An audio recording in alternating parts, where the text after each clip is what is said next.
Hello children, very good morning. Today we are going to study chapter 8 animal reproduction. Animal reproduction means क्या हुआ?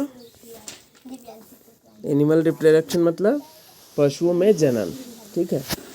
तो पशुओं में जनन कैसे होता है? प्लांट्स का नहीं पढ़ रहे हम लोग, यहाँ सिर्फ एनिमल्स को पढ़ रहे हैं। एनिमल्स कैटेगरी में ह्यूमन बींग्स प्लस जितने एनिमल्स हैं सब आते हैं, okay. All creature, all living beings except किसको छुड़ाकर? प्लांट्स को छुड़ाकर। इसी को डिस्कस करना, ओके। मिनट इसको मैं चेक कर लेता हूँ।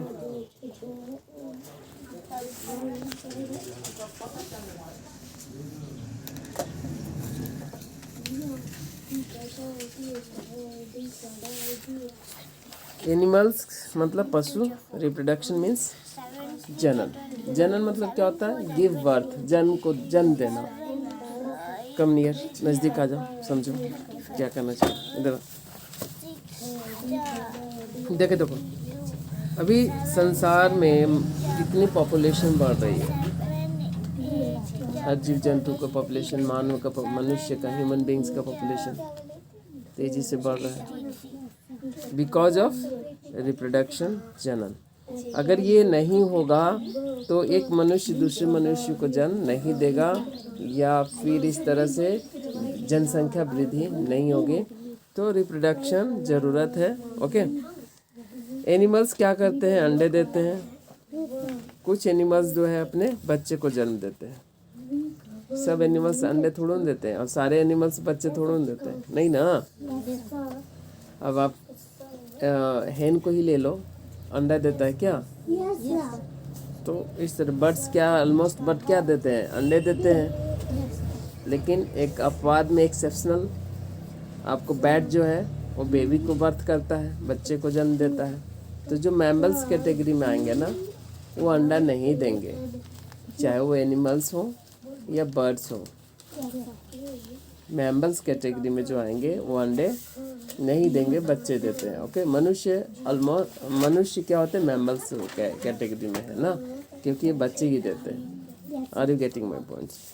एनिमल्स ऑलमोस्ट जो है बच्चे देंगे, okay. Animals care for their eggs and young ones, यानी अपने अंडे को और बच्चे को, यंग वंस मतलब बच्चे को क्या करते हैं? देख रेख करते हैं। Muskan, do your task. Chinu, what are you doing? Complete your task. Hey Tristy, have you completed your notebook? Yes. Show me after classes, okay? Look at the picture, few animals and their young ones. कुछ pictures को देखिए, उनके young ones को भी दिखाया गया है। Young ones means क्या होता है? उनके बच्चे।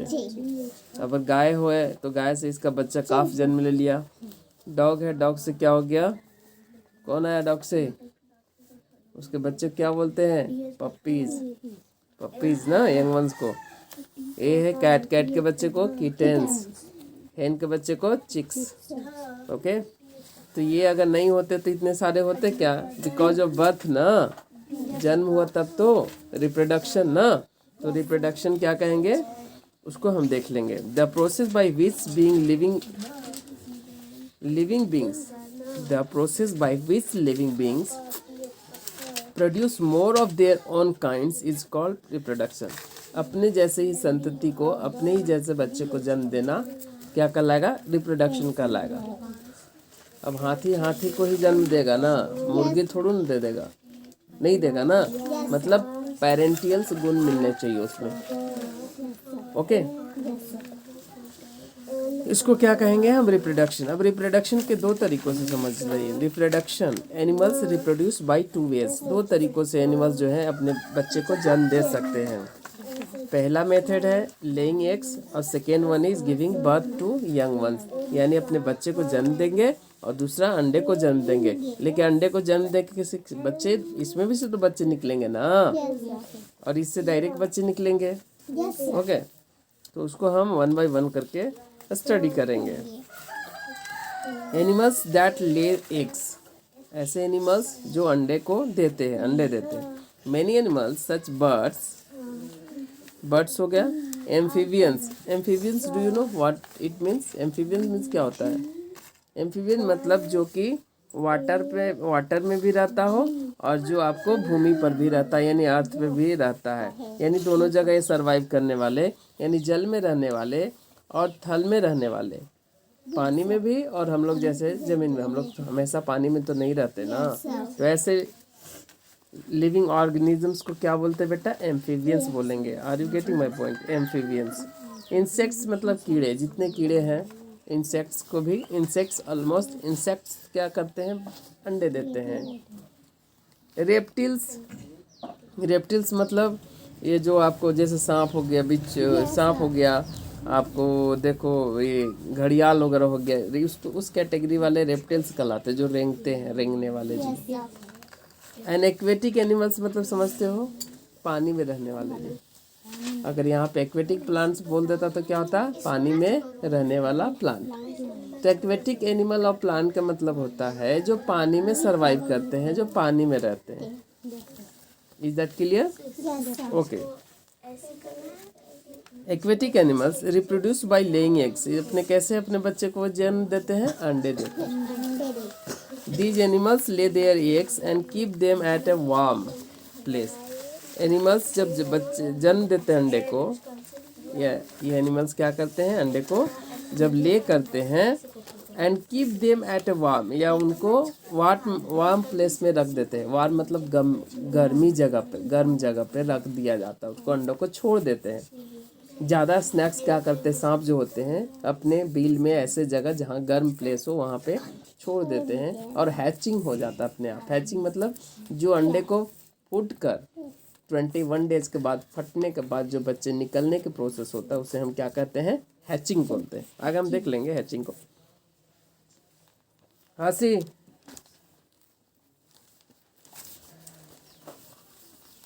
या फिर क्या करेंगे? Or parent animals sits on them to keep them warm, या पेरेंट एनिमल्स क्या करेंगे? पेरेंट एनिमल्स मैंने क्या हुआ? यानी उसकी मम्मी या पापा उस पर बैठेंगे, उसको गर्म करेंगे। अब मुर्गी को अपने घर में कभी देखे होगे या ऑब्जर्व किया होगा आप लोगों ने, मुर्गी अंडे देने के बाद जब पूरा कंप्लीट कर लेता है अपना अंडा, उस पर बैठता है, उसको पता होता है कि उस पर बैठेंगे। जैसे एक बच्चा जैसे जैसे बड़ा होता है, 21 एज होता है, 22 होता है, 25 होता है, उसकी शादी होती है तो उसे पता चलता है, उसके बच्चे होते हैं, उसके बच्चे होने के बाद उसे कैसे पालना पोसना उसे भी पता चल जाता है। तो हर एक जीव में अपने बच्चे को कैसे केयर करना है उन्हें ये अनुभव हो जाता है, उन्हें पता चलता है। तब उन्हें पता चलता है कि इस पर क्या करने से ये बच्चे निकलेंगे, उस पर बैठना पड़ेगा, उसे गर्म करना पड़ेगा। तो आपने देखा होगा मुर्गी वगैरह को उस पर गर्म करते हैं। ओके, क्यों करते हैं? ताकि उसको बच्चा मतलब मैच्योर हो सके, बच्चे मैच्योर हो सके उसमें। अब पलेगा नहीं, बढ़ेगा नहीं अंदर, कैसे निकलेगा बाहर? हैचिंग कैसे करेगा? Okay. Once the egg mature the babies has come out, mature होने के लिए। ठीक है, ये बात हुई। अब देखते हैं थोड़ा पार्ट ऑफ एग्स। अब अंडे के जो है ना भाग को आप समझ लीजिए, अंडे के भाग को कैसे, ये अंडे जो आप खाते हो, खा जाते हो, तो कैसे है, उसमें क्या है, उसमें क्या क्या है, वो चीज़ हम देख लेते हैं। फिर वो उसमें कैसे बच्चा बनता है वो क्लियर करेंगे। Okay. An egg has a hard but thin protective outer covering called the egg shell। जो बाहर में इस तरह के अंडे होते हैं ना बेटा, ये देखो, ये अंडे जो होंगे, ठीक है, इसके ऊपर वाला जो होता है ना, एक कवरिंग सेल से ढका होता है व्हाइट वाला ना, उसको हम बोलते हैं एग शेल। क्या बोलते हैं? Egg shell. थोड़ा हार्ड होता है। ओके, क्या करता है? वो अंडा को प्रोटेक्ट करता है। ठीक है, जैसे हमारा मस्तिष्क जो है, माइंड के अंदर के जो पार्ट्स, उसको ये स्कल्स वगैरह, खोपड़ी जो है, ये जो हड्डी से ऊपर से बना है, वो हमारे क्या करता है? प्रोटेक्ट करने काम करता है। चेस्ट को ऊपर वाला कैविटी प्रोटेक्ट करता है। अगर आप देखो, जब बच्चा जब अंडा देता है ना, तो उसका शेल ना बहुत सॉफ्ट होता है, फिर धीरे धीरे वो हार्ड में हो जाता है। ओके, अभी शेल क्यों होता है वो देख लेते हैं। क्या हम लोग अंडा फोड़ के खाएं इसीलिए शेल ऐसा होता है? क्या नहीं, ये अपने कारण होता है, इसका एक रीज़न होता है।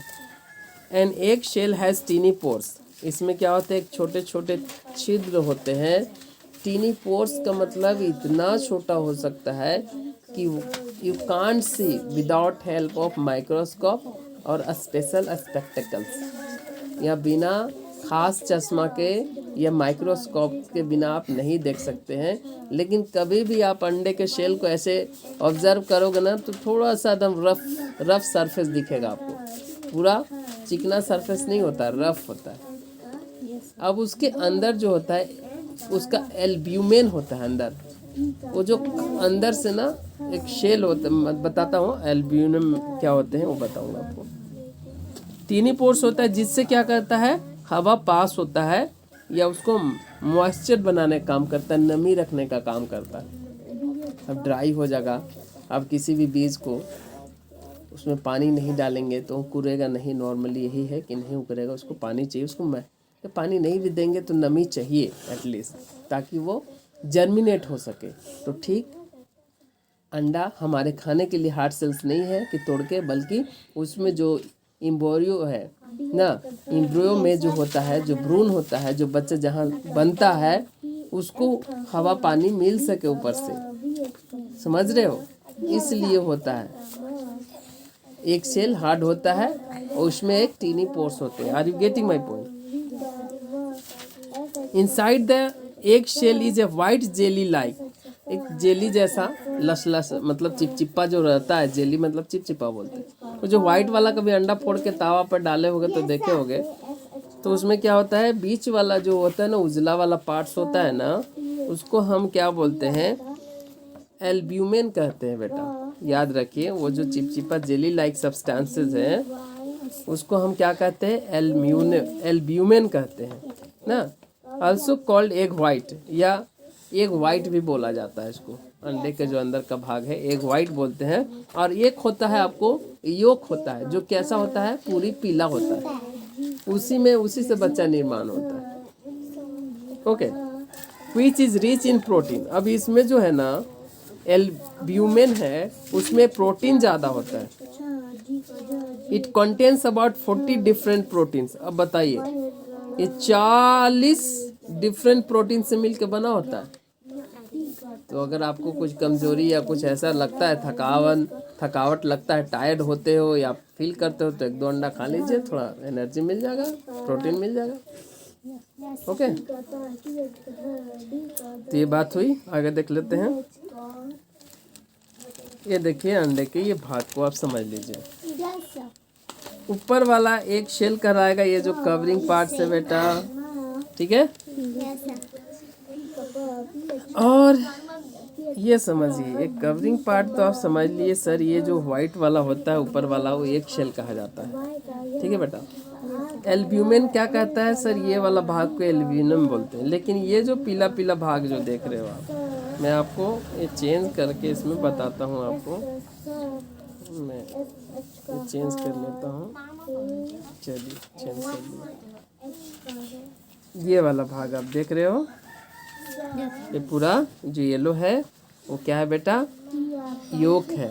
देख रहे हैं आप, योक है। अगर इस तरह पार्ट ऑफ एन एग का अगर बनाना आ जाए एग्जाम में, तो आप इस तरह के उसका एग के पार्ट को दिखा सकते हैं। ओके जागृति, आर यू गेटिंग ना, समझ रहे हो ना।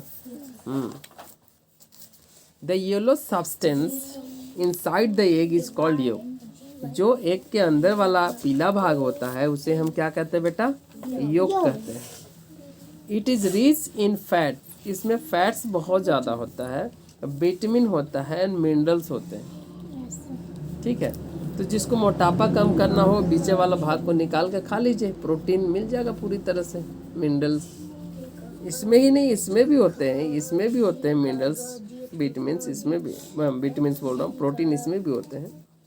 ओके, लेकिन ये वाला जो ये पीला वाला भाग है, यानी जिसे हम योक कह रहे हैं, इसमें ज़्यादा करके क्या है, फैट है, फैट्स है, विटामिन है एंड मिनरल्स है। तो पूछ देगा कि योक किस चीज़ से मिलकर बना है, योक में क्या क्या पाए जाते हैं, तो आप बोलोगे, या फिर पूछ देगा जो अंडा का येलो भाग है उसमें क्या क्या है, तो फैट्स ज़्यादा है, विटामिन एंड मिनरल्स हैं। ओके, तो हमारे शरीर के लिए विटामिन्स भी चाहिए, मिनरल्स भी चाहिए और फैट्स भी चाहिए, ठीक है। The yolk contains food for the growing babies और द एम्ब्रियो। ये जो एम्ब्रियो बोल रहा हूँ, ये एम्ब्रियो बोलो इसको। Yolk contains food for the growing babies, और ये ना, ये फूड फॉर द ग्रोइंग, ये जो है ना, यहाँ ये वाला भाग जो देख रहे हो ये एम्ब्रियो है, और ये बेबी जो जन्म लेगा ना, माँ इसी से वो यहीं से बनना तैयार होगा। उसका जो है रूप आकार जो है बेटा, यहीं से बनना शुरू होगा। कहाँ से? योग से। क्या कह रहा है कि द योग contains food for the growing babies. योग में क्या कंटेंट्स होते हैं, क्या होते हैं? बेबीज के बढ़ने का उसमें क्षमता होता है, उसमें बेबी बनते हैं। ओके। द embryo या embryo undergoes many developmental changes till it grows into a chick। बहुत सारे चेंजेस आते हैं, जब तक ये बच्चा नहीं होता है तब तक चेंजेस आते रहते हैं, ठीक है। तो ये देखिए, बच्चा अगर बनेगा तो यहाँ पैर बने, मुंह बन जाएगा, फिर इधर आकर पैर बनेगा, फिर ऐसे बनेगा, फिर कुछ बनेगा, फिर करेगा, इस तरह से फिर धीरे धीरे क्या होगा, चिक के रूप धारण कर लेगा। The fully grown chicks break the eggs and comes out in 21 days. जब पूरी तरह से वो बच्चा बन के तैयार हो जाएगा अंदर एम्ब्रियो में ना,